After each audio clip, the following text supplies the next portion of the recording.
Alors, l'utopie concrète du luxe, pour moi, elle passe par la connexion. Et on sait à quel point la connexion avec les publics et les audiences, elle est importante pour les marques, y compris les marques du luxe.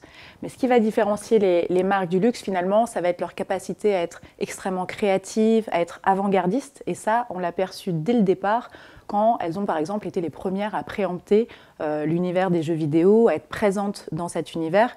Et elles l'ont fait pour aller toucher un public plus jeune. Et encore la semaine dernière, on avait Ralph Lauren qui partageait sa nouvelle collection avec Fortnite lors d'un live sponsorisé sur Twitch.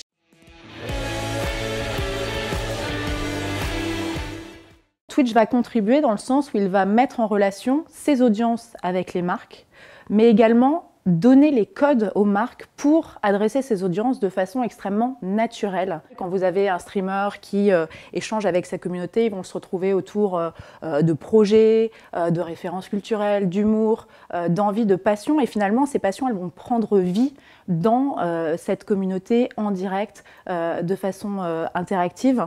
Et finalement, les streamers vont même aller partager certaines exclusivités avant tout le monde auprès de leur communauté. Et le deuxième point, c'est que l'univers du luxe, c'est une perception d'idéal avec des produits raffinés, en quantité limitée, parfois onéreux. Et puis à côté, vous avez le secteur du jeu vidéo. Ça a toujours été dans l'ADN de Twitch, mais ce sont des univers qui peuvent sur le papier paraître assez éloignés.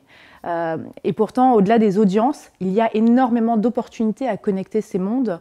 Je pense notamment par exemple à la possibilité d'aller créer de nouveaux business models, de nouvelles sources de revenus. Et quand on voit par exemple des collections au sein de certains jeux vidéo qui peuvent apparaître, c'est un très bon exemple, mais il y a énormément d'opportunités à connecter ces mondes.